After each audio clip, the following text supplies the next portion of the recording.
हम कर रहे हैं 11th होम साइंस का चैप्टर नंबर 10 विविध संदर्भों में सरोकार और आवश्यकताएं। हम इसका 5वां भाग जो कि है भारत की वस्त्र परंपराएं उसकी बात कर रहे हैं। पिछले वीडियोस में हमने बात कर ली थी वस्त्र के भारत में ऐतिहासिक परिप्रेक्ष्य की और हमने बात की थी 3 मुख्य रेशों की, कपास की, ऊन की और रेशम की। हमने रंगाई की भी बात कर ली है और आज के वीडियो में हम बात करेंगे कशीदाकारी और कशीदाकारी के अंतर्गत हम जानेंगे फुलकारी, कसूती और कांथा के बारे में। तो सबसे पहले हम ये जान लेते हैं कि कशीदाकारी क्या है। देखिए, सुई या सुई जैसे औजारों का प्रयोग करके रेशम, सूत, स्वर्ण या चांदी के धागों से कपड़े की सतह को अलंकृत करने की कला क्या कहलाती है?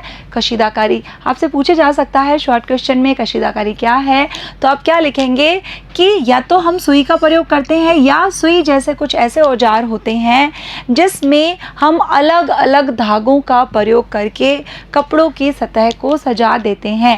यानी कपड़े को पूरी तरह से सजा देना, उसको अलंकृत कर देना ही कशीदाकारी है। और कौन कौन से धागों का प्रयोग किया जाता है? रेशमी धागों का, सूती धागों का, इतना ही नहीं कई बार सोने और चांदी के धागों का भी प्रयोग किया जाता है कशीदाकारी में, जिसे हम इंग्लिश में कहते हैं एम्ब्रॉयडरी। राइट। एक प्राचीन कला रूप कशीदाकारी का उल्लेख सुई द्वारा चित्रकारी के रूप में मिलता है। यह संसार के अनेक भागों में की जाती थी। देखिए, कशीदाकारी के अलग अलग रूप हैं। तो एक रूप इसका ये भी है जहां सुई द्वारा चित्रकारी की जाती थी। भारत में भी यह बहुत पहले से की जा रही है और इस बात का प्रमाण है कि कशीदाकारी सारे देश में प्रचलित थी। देखिए, खुदाई से अलग अलग नमूने प्राप्त होते हैं और भी बहुत सारी चीज़ें हमें ऐतिहासिक मिलती है जिससे हमें भारत के इतिहास का पता चलता है। तो बहुत सारे ऐसे प्रमाण हैं जिससे हमें पता चलता है कि जो कशीदाकारी है वो पूरे भारत में, पूरे देश में प्रचलित थी। तो सभी सामाजिक आर्थिक स्तरों पर खानाबदोश पशुपालकों से लेकर शाही घराने के सदस्यों तक, यानी कि कोई भी लेवल हो, कोई भी स्तर हो, सभी में ये कशीदाकारी प्रसिद्ध थी। फिर चाहे वो खानाबदोश पशुपालक हों।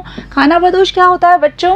नोमैडिक कैटलमैन, यानी कि ऐसे पशुपालक जिनका कोई ठौर ठिकाना नहीं था, जो कभी यहाँ रह रहे हैं, कभी वहाँ रह रहे हैं, मतलब जिनकी कोई एक फिक्स जगह नहीं होती रहने की, कोई एक फिक्स घर नहीं होता, उन्हें हम क्या कहते हैं? खानाबदोश। फिर चाहे उस ज़माने में खानाबदोश पशुपालक हों या कोई शाही घराने के सदस्य हों, सबके बीच में ये जो कशीदाकारी है वो प्रसिद्ध थी। इतना ही नहीं, हर प्रकार के कपड़े पर ये की जाती थी। फिर चाहे वो मोटा सूती कपड़ा क्यों ना हो या ऊंट की ऊन से बना हुआ वस्त्र क्यों ना हो या अत्यंत महीन रेशम हो या पश्मीना हो, सब प्रकार के कपड़ों पर कशीदाकारी यानी कि एम्ब्रॉयडरी की जाती थी और सभी वस्तुओं और धागों का इसमें प्रयोग किया जाता था। धागों से हमारा आशय है चाहे सूत का धागा हो, ऊन हो, रेशम हो, जरी हो। इतना ही नहीं, इनके साथ साथ कौड़ियों का भी प्रयोग किया जाता था, सिपियों का प्रयोग किया जाता था, दर्पण का, कांच के टुकड़ों का, मनकों का, मणियों का और सिक्कों का प्रयोग इसमें किया जाता था। आज भी आप देखेंगे अलग अलग तरह के वस्त्र होते हैं। कुछ वस्त्रों पर शीशे जड़े हुए होते हैं, यानी दर्पण जड़े हुए होते हैं। तो उन दर्पणों को कई बार तो चिपका दिया जाता है और कई बार सुई धागे से उनके चारों तरफ कढ़ाई की जाती है। इसी को हम कहते हैं दर्पण का प्रयोग करके कशीदाकारी करना। कई बार कौड़ियों का इस्तेमाल किया जाता है। आज भी ये सारी वस्तुएं हैं कशीदाकारी में प्रयोग की जाती हैं और सभी प्रकार के वस्त्रों का और सभी प्रकार के धागों का प्रयोग कशीदाकारी में किया जाता है। विविध वस्तुएं बनाने में प्रयुक्त निजी वस्त्र, घरेलू प्रयोग, घर की सजावट, धार्मिक स्थानों के लिए भेंट, उनके जानवर, पशुओं के लिए अलंकरण की वस्तुएं, यानी कि हर प्रकार के वस्त्र पर, हर प्रकार के स्तर पर, हर प्रकार के धागे के साथ, हर प्रकार की वस्तुओं के साथ। इतना ही नहीं, घर में जितनी भी वस्तुएं थी उनमें कशीदाकारी का प्रयोग किया जाता था। फिर चाहे वो हमारे निजी वस्त्र हो या घर के प्रयोग में आने वाला कोई वस्त्र हो, चाहे घर की साज सजावट हो या कोई धार्मिक स्थान के लिए, कोई रिलीजियस प्लेस के लिए हमें कोई भेंट हो या किसी जानवर का या पशुओं के अलंकरण की वस्तुएं हों। देखिए, पहले ज़माने में क्या किया जाता था? जानवरों को भी सजाया जाता था। आज भी ऊँटों का श्रृंगार किया जाता है, बहुत सारे जानवर हैं उनको सजाया जाता है। तो उनके अलंकरण की जो वस्तुएं थी, उनको सजाने की जो सामग्री थी, उसमें भी कशीदाकारी का प्रयोग किया जाता था और आज भी किया जाता है। कशीदाकारी को सामान्य रूप से एक घरेलू हस्तशिल्प माना जाता है। जब भी महिलाएं अपने घर में खाली बैठी होती हैं, उनके पास खाली समय होता है, तब वो घर की वस्तुओं को, अपने परिधानों को सजाने के लिए मुख्य रूप से कशीदाकारी का प्रयोग करती थी। और आज भी महिलाएं खाली समय में कशीदाकारी का प्रयोग करके अपने परिधानों को और अन्य घर की वस्तुओं को सजाने का कार्य करती हैं। इतना ही नहीं, बाद में धीरे धीरे क्या हुआ, कुछ कशीदाकारियाँ देश के भीतर और संसार के विभिन्न भागों में भी व्यापार की वस्तुएं बन गई। यानी इन वस्तुओं का फिर निर्यात भी होने लगा, भारत से बाहर भी और देश के भीतर भी। यानी पूरे संसार में धीरे धीरे कशीदाकारी प्रसिद्ध हो गई। अब हम कुछ ऐसी शैलियों पर नज़र डालते हैं जो आज वाणिज्यिक स्तर पर बनाई जा रही हैं। हम कुछ कमर्शियल कशीदाकारियों की बात कर लेते हैं। उनमें सबसे पहले नंबर पे है फुलकारी। देखिए, ये जो फुलकारी है वो पंजाब की दस्तकारी की कला है। अगर आप कभी पंजाब गए हैं या पंजाब में आपका कोई रिश्तेदार या कोई मित्र है तो आपने फुलकारी का नाम अवश्य ही सुना होगा। आपसे शॉर्ट क्वेश्चन पूछा जा सकता है कि फुलकारी कहाँ की कला है, तो आपको आंसर देना है पंजाब की, क्योंकि पंजाब में ये बहुत ज़्यादा प्रसिद्ध है। इस शब्द का प्रयोग दस्तकारी के लिए भी किया जाता है। और अगर इस प्रकार की दस्तकारी से, यानी इस प्रकार की जो एम्ब्रॉयडरी है उससे अगर कोई चादर या शॉल बनाई गई है तो उसके लिए भी फुलकारी का प्रयोग किया जाता है। फुलकारी का शाब्दिक अर्थ क्या है बच्चों? पुष्प कार्य या फूलों की क्यारी, यानी कि बेड ऑफ फ्लावर्स, है ना। और दूसरे शब्द बाग का भी यही आशय है। बाग यानी कि जिसे हम कहते हैं उद्यान या गार्डन, ठीक है। तो फुलकारी का मुख्य रूप से अर्थ क्या हुआ?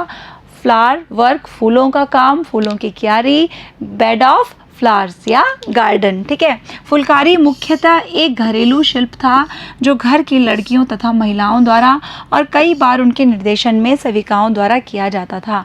शुरू शुरू में क्या था, देखिए, जो घर की महिलाएं थी वो फुलकारी का कार्य करती थी, वहाँ की जो लड़कियाँ थी वो फुलकारी का कार्य करती थी, और कई बार जो सेविकाएँ थी वो भी कार्य करती थी घर की महिलाओं और लड़कियों के निर्देशन में, ठीक है। कशीदाकारी मोटे सूती कपड़े पर बिना बटे रेशमी से की जाती है, जिसे क्या कहा जाता है? पाट। शॉर्ट क्वेश्चन काफी इंपॉर्टेंट है। पाट किसे कहा जाता है? जो कशीदाकारी मोटे सूती कपड़े पर, यानी जिसे हम कहते हैं खद्दर का कपड़ा, ठीक है, खद्दर पर बिना बटे हुए, यानी देखिए दो तरह के हमने धागों की बात की थी, एक हम जिसको ट्विस्ट करते थे, यहाँ पर हम बात कर रहे हैं बिना बटे हुए रेशमी फ्लॉस से जो कशीदाकारी की जाती है मोटे सूती कपड़े पर, उसे हम क्या कहते हैं? पाट कहते हैं। बाग की भारी कशीदाकारी वाले कपड़ों में कशीदाकारी कपड़े को पूरी तरह ढक लेती है।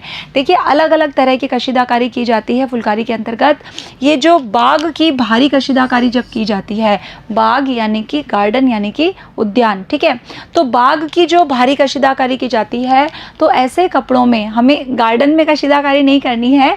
यहाँ पे इस शब्द का अर्थ गार्डन है, ठीक है, मतलब बाग उसको कहा जाता है।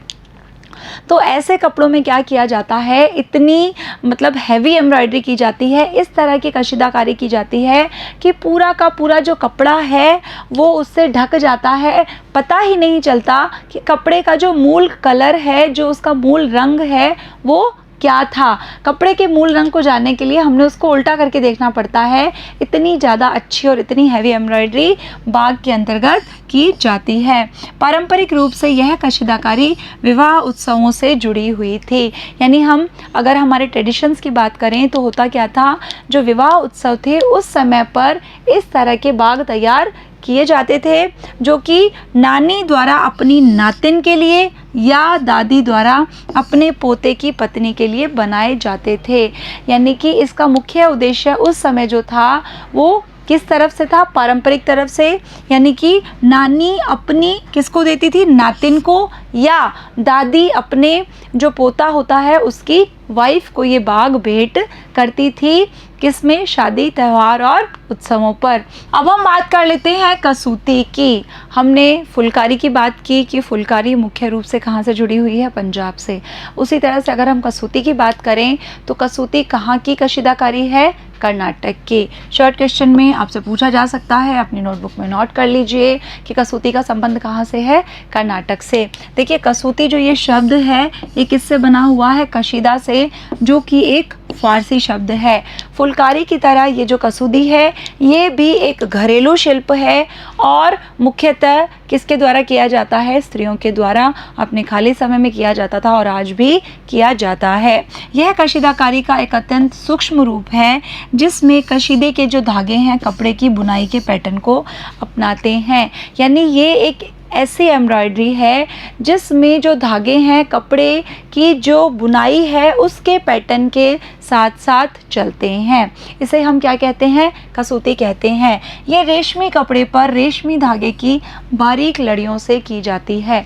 जो सिल्क का कपड़ा होता है जिसमें काफ़ी चमक होती है, उसी कपड़े पर उसी धागों से यानी रेशम के धागों पर की जाती है। किससे, लड़ियों से, बारीक बारीक धागे की लड़ियों से की जाती है। यहाँ तक कि पृष्ठभूमि के कपड़े के साथ प्रयुक्त रंग भी मिल जाते हैं। पृष्ठभूमि यानी कि बैकग्राउंड, यानी कि जो एम्ब्रॉयडरी है, जो कशीदाकारी है, उसके कलर्स और जो बैकग्राउंड के कलर्स हैं वो आपस में बिल्कुल मिल जाते हैं। ये इस तरह से की जाती है। और इसके जब हम डिज़ाइन देखते हैं कसूती के तो ऐसा लगता है कि ये डिज़ाइन वहाँ का जो क्षेत्र है कर्नाटक का, वहाँ के मंदिरों के जो वास्तुशिल्प है, वास्तुकला है, वहाँ से प्रेरित होते हुए प्रतीत होते हैं। अब हम बात कर रहे हैं कांथा की। कांथा किससे जुड़ा हुआ है बच्चों, बंगाल से। बंगाल का कांथा पुरानी सूती साड़ियों या धोतियों की 3-4 परतों पर तैयार किया जाता है। कांथा तैयार करने के लिए क्या किया जाता है, या तो सूती साड़ियों का प्रयोग किया जाता है या जो धोती होती है पुरुषों की, उनकी 3-4 परतों पर कांथे को तैयार किया जाता है। यानी लेयर्स ली जाती हैं कपड़ों की। ठीक है, यह कशीदा रजाई की तरह होता है। जिस तरह से रजाई में होता है ना, छोटे सीधे टांग के आधार कपड़े की सभी परतों के बीच में से जाते हैं, उसी तरह से टांके में इसमें भी प्रयोग किए जाते हैं। जैसे 3-4 परतें ले ली तो रजाई में भी आपने देखा होगा, एक टांका ऊपर से आया फिर नीचे से, यानी सारी परतों को क्रॉस करके वो टांका ऊपर और नीचे चलता है। उसी तरह से इसमें भी जो छोटे छोटे सीधे टांके होते हैं, वो जो बेस हमारा कपड़ा है, जो आधार कपड़ा है, उसकी सभी परतों के बीच में से होकर वो टांका गुजरता है।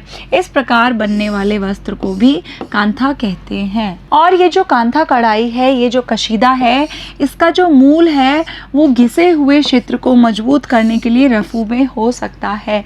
कहने का आशय ये है कि कई बार जो कपड़ा है वो पूरा सही होता है, लेकिन उसका कुछ क्षेत्र जो है वो घिस कर फटने के कगार पर आ जाता है, तो उसमें भी हम इसका प्रयोग कर सकते हैं उस क्षेत्र को मजबूत करने के लिए रफू के रूप में। बच्चों आप सब जानते होंगे रफू, हमारे घर में भी जब ऐसा कोई इम्पॉर्टेंट कपड़ा है जो हमारे लिए महत्वपूर्ण है या जिसकी अभी हमें ज़रूरत है लेकिन उसका केवल कुछ ही भाग फटा है, तो हम उसको रफू कर देते हैं। रफू से क्या होता है, उसी कलर के उसी कपड़े के धागों को लेकर उसे भर दिया जाता है, जिससे ऐसा लगता नहीं है कि कपड़ा वहाँ से फटा हुआ है। यानी बिल्कुल बहुत ज़्यादा बारीकी से देखने पर पता चलता है कि रफू किया हुआ है, वरना हम उस कपड़े को इस्तेमाल कर सकते हैं। तो कांथा भी बिल्कुल उसी तरह से होता है, किसी भी क्षेत्र को, घिसे हुए क्षेत्र को मजबूत करने के लिए रफू के रूप में हो सकता है।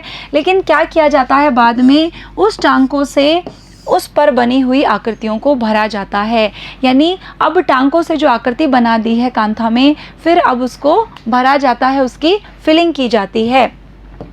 सामान्यतः कांधा का आधार क्या होता है, सफ़ेद होता है और बहुरंगी धागों से कशीदा काटा जाता है। यानी बेस जो कपड़ा लिया जाता है, फैब्रिक लिया जाता है, वो वाइट कलर का लिया जाता है और फिर उसके बाद उस पर कलरफुल अलग अलग कलर के रंगों के धागे लिए जाते हैं और उनसे एम्ब्रॉयडरी की जाती है, उनसे कशीदा काटा जाता है, जो पहले पुरानी साड़ियों की किनारियों से खींचे गए थे। बनाई गई वस्तुएं कौन सी हो सकती हैं, छोटे कंगीदान, यानी जो कॉम होता है उनके कवर्स बनाए जाते थे इस कशीदे से, कांथा से, और थैले से लेकर विभिन्न आकारों की शालों तक हो सकता है। थैले बनाए जा सकते हैं, अलग अलग आकारों की शालें बनाई जा सकती हैं। बहुत सारी चीज़ों में इन कांथा का प्रयोग होता था और आज भी प्रयोग होता है। देखिए, कांथा का एक आनुष्ठानिक महत्व भी है, इसके रिलीजियस इम्पॉर्टेंस भी है कि धार्मिक स्थानों पर भेंट करने के लिए या विशेष अवसरों पर उपयोग करने के लिए कांथा का प्रयोग किया जाता है। तो ये थी हमारी फुलकारी, कसूती और कांथा। अगले वीडियो में हम बात करेंगे चिकनकारी की और चंबा रुमाल की। तो मिलते हैं अगले वीडियो में, तब तक के लिए थैंक यू।